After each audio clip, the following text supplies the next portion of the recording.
Медет Абдалдаев из Таджикистана. Поприветствуйте Насим Тошев! Режим сбавим, ухят тыңдаймыз. Бойцы правила знают, не нарушаем. Покажите красивый, достойный самый. Пожалуй, руку. Удачи!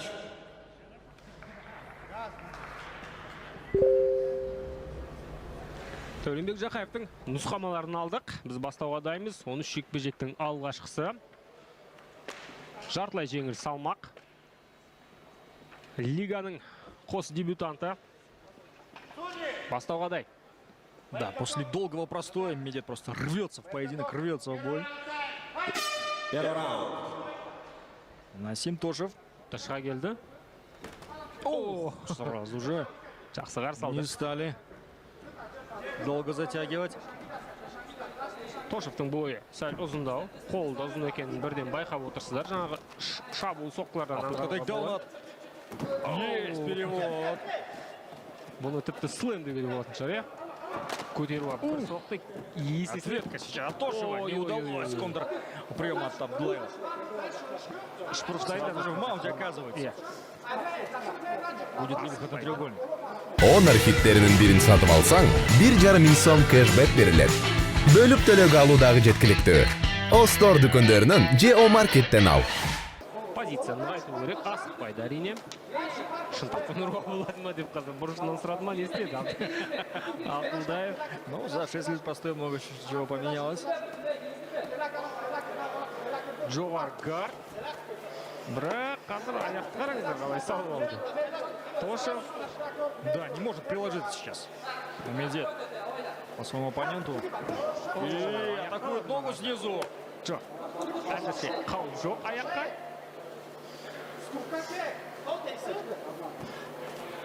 Әлі де.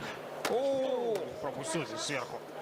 Қауіп сейілген жоқ. Аяқ қауіп жасау екі талай. Тошев. Не отпускает, тем не менее, атакует раз за разом, нервирует этими действиями Медет. Енді қарсыласының жамбасын бұл жерде толықтай қадағалау керек. Әзірше қауіп. Хаммер пизды пошли. Придется отпустить ногу Тошеву. Иә, жіберу керек. Ай-яй-яй-яй-яй. Близок к завершению поединка. Медет. Рядом предупреждает, чтобы активнее должен быть Насим. Но смотри, ногу не отпускает, а тем не менее. Иә. Еще раз. Слева на таз приложился. Иә, лейнлоктардың осал тұсы, кем тұсы осы. Аяққа ұрту әсін жасайын деп пәле қалу мүмкін. Міне қазір соны бізге Насим Тошев көрсетіп отыр. Да, чисто прямо с Жирырской, который очень плохо работает в смешанном единоборстве. Тамаша, міне қараш, аяқта тұрып алған Абдулдаев ауыр соққы жасай отыр. Да, тұрып емес, міне аяқта тұрып соққы жасаған әлде қайда ауыр болады. Слева еще боковой прилетел. Қорғаныстан да міне бұзып өтіп жатыр соққылар. Половина раунда остается.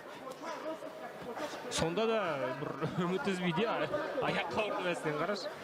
Насим Тошев қайрадан аяқтан шабуылдап көрді. Да, вяжет снизу. Боец из Таджикистана. Бірақ әлде бір қауіпті шабуыл көрген жоқпыз бұл тұста, шыны керек. Соншалықты бұл бір ауырту әдісін жасайды-ау деген бір позиция туған жоқ әлі. Да, причем сам загнал себя в невыгодную позицию снизу оказался, атакуя ногу. Тамаша, тағы да шынтақ қосып үлгерді бұл тұста. Бұл раунд әрине сөзсіз Медет Абдулдаевтың еншісіне кетіп жатыр әзірше. Полное доминирование в первом раунде. Локти пошли. Қандай күйде болады десейші, Насим Тошев қаншама соққы өткізіп алды. Выйдет ли на второй раунд? Слишком много урона получил он за эти 4 минуты поединка, проведенных в партере. Бапкерлерді қазір түсінуімше тым болмағанда гард жаса деп жатыр қазір. Міне аяққа ұрту әдісін жасайым деп өзі байланып қалды қазір. Міне енді қазір тым болмағанда. Снова пытается пройти ноги и... Слева здесь точно был подбородок. Бұған дейін шынымен де көп соққы өткізіп алған болатын, сондықтан. Здесь опасно было. Возвращается в стойку. Көп өткізіп алған сияқты, соққы қазір Тошевтің тұрсынан ақ байқалды. Тым құлаштай ұрған соққы. Абдулдаев. Бұл раундта енді раундтың соңына дейін демалып жүре тұрса да болады. Алға шығу үшін төрешілердің карточкаларында есепте таразыны. Последние секунды тем временем остаются. Первый раунд. О, тағы да. Соққы алмасы. Қалай дегенмен партерде тиген соққылар әсер еткен сияқты. Да, уже Тошев топта есін жей алмады. теряет равновесие. Тіпті бұны тейкдаун деуге де келмейді. Брифер қара құлата салды. Раунд әрине Оқтай қалпы есін жей алды. Тәпті өр бастаған еді бірінші раундты, бірақ бір ғана тактикалық қателік, аяққа ауырту әсін жасаймын деп қарсыласына көп басымдылық беріп қойды.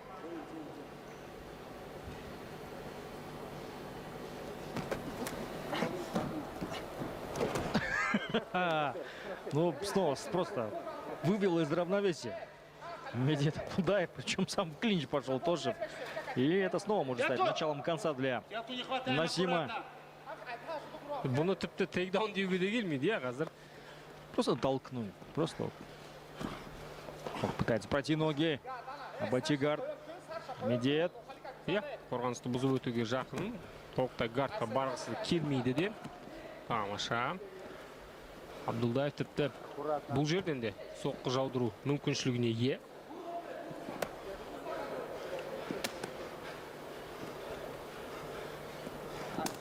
Ну, я так понимаю, не собирается возвращаться в стойку Тошев.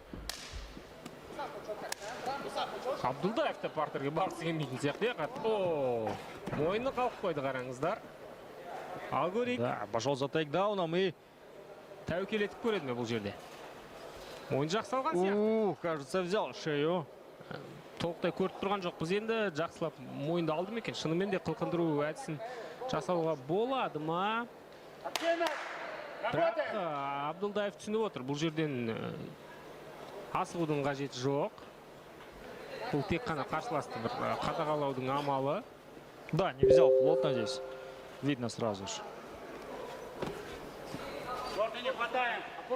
И в итоге Тошев, попытка перевода оказалась неудачной. Сам теперь прижат к сетке октагона. Енді самбодан ММА-ге келген жігітпен бұлай ұстасып күресу жақсы идея емес сияқты. Қалай ойлайсыз?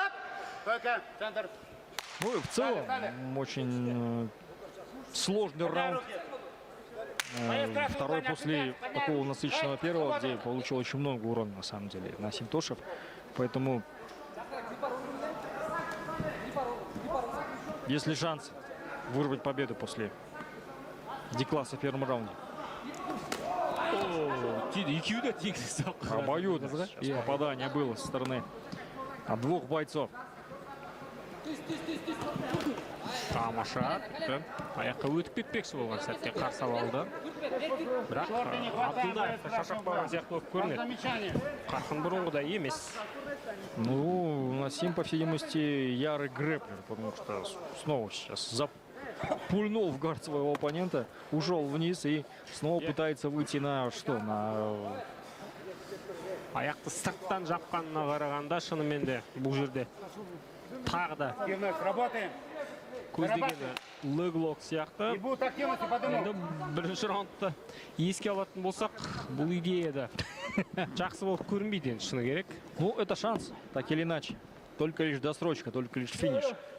Енді Тошев не істеп жатқанын өзі білет, сенет деп үміттенейік. Бізге енді тек қана... Вот сейчас пытается снова выйти на пятку, кажется, да, скрутить, или что там, с клюшкой. Хилфук көздегені болуы мүмкін, бірақ бұл позициядан жасау оңай шаруа емес. Әсіресе мынандай шаршаған, керілген күйде. Бірақ босануға болмайды. Абдулдаев әзірше барлығын дұрыс істеп отыр. Өте қауіпті әдістердің бірі болып есептеледі жалпы. Міне, жоқ, бұл жерде өкше қайыру емес.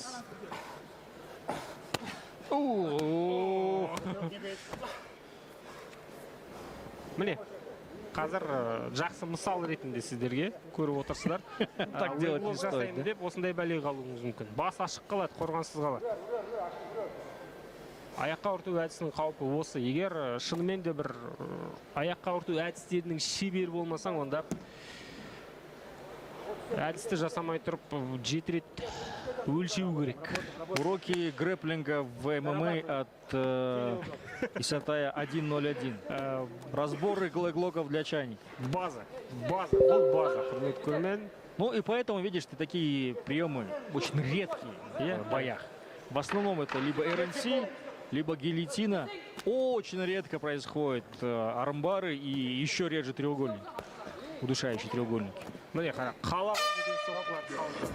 Бұрын ұтпаса болмайды. Енді ұпайдың түкке қажеті жоқ. Тәжікстандық спортшы үшін. Ондықтан аттың басын жіберу керек. Насим қазір ығыстырады деп күтеміз. Қысым көрсетеді, тәуекел етеді деп күтеміз. Ал ұпай түгел Медет Абдулдаев әрине қазір қарсыласының шабуылдарын күтеді. Қорғаныстан жұмыс жасауға тырысады.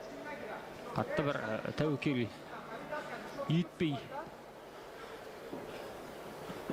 Дәл осы мәнерді ұстаң жүре бер.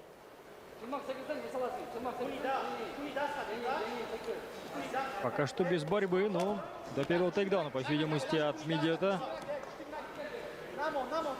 Бірінші раундтағы өткізіп алған соққылар әсер еткен сияқты. Содан бері толықтай есін жия алмай жүрген сияқты әлде Тошев.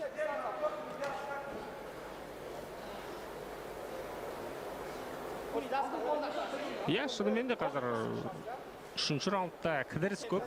Бір-бірін күтіп тұрып қалады. Дергезе салды. Бүйірден соққыны көрейік. Подсечка здесь была, но... Аяқтан іліп алуға да жақын қалды.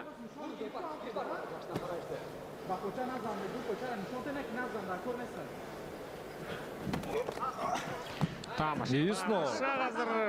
Отличный тайминг демонстрирует Абдуллаев и просто стягивает вниз своего оппонента. Басты ұстап қарсыласты. Соқ болу керек мына жерде. Земен өте қауіпті. Ереже бұзуға жақын қалды. Причем уже второй случай. Бұған стороны Медета. Сокер-кик бола жаздады.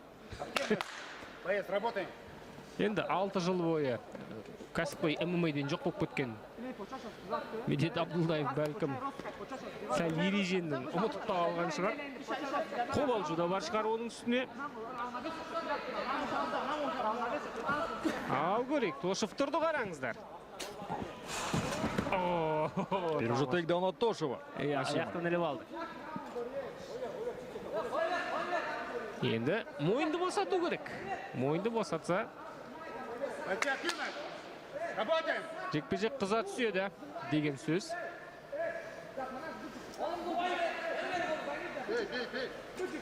Позицияны жақсартумен айналысып отыр қазір. Тізені іштен салды, бірақ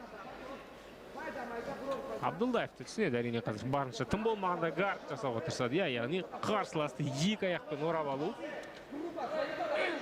Ну, шея здесь до сих пор в захвате, или даже не шея здесь, через руку держит снизу. Медет.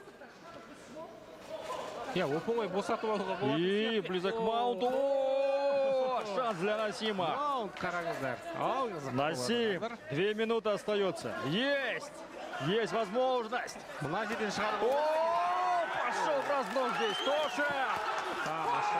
2 раунда к ряду летит. Насим Тошев в 3-м раунде может вырвать победу. Главное не торопиться здесь, не суетиться, не потерять эту позицию. Ой-ой-ой-ой! О, ты посмотри, что делает Насим. Закрыть нужно замок здесь полноценный, или же будет добивать. Терпит. Ну и здесь опасность. Вот теперь замок полноценный. Ну если... Ой-ой-ой-ой-ой-ой. Шыдай алады ма? Пытается Абдулдаев. вырваться. Медет Жоқ. потерял, кажется, да? Позицию. Блин, а как бы было красиво. Қолда тұрған мүмкіншілікті жіберіп алды. енді шыны керек. Зря поторопился, мне кажется, с треугольником. Можно бы просто поработать в граунд паунде сверху. Иә, үшбұрышпен жауып тұрып қарсыластың үстінде отыруға болар еді. Бұл өте бір тұрақты позиция. Ұстай білсең, бірақ Тошев енді әбден шаршаған сияқты. Шаршаған, терлеген. Бұның барлығы кері әсер етеді әрине позицияны. Ну, момент был драматичный, конечно же. Была возможность вырвать победу. Шансы были, не знаю, насколько огромные, но они были. Енді болмайды ондай мүмкіншілік. Да, и времени мало, на самом деле. Уже и снизу мы знаем только лишь на ноги может атаковать Тошев. Вряд ли треугольник снизу сейчас получится за эти последние секунды третьего раунда. 10 секунд. Соңғы секундтар барынша белсенді болуға тырысады әрине, және бұл раундты да Медет Абдулдаевқа беруі мүмкін. Тошевқа берсе де жекпе-жектің бір нәтижесіне қатты әсер етпейді деген сөз. Дамы и господа, это была настоящая мужская заруба. Ни шагу назад, ни секунды покоя. Уважаемые дамы и господа, этот бой продлился всю дистанцию. И по итогам 3 раундов единогласным решением судей победу одержал Медет Абдулдаев.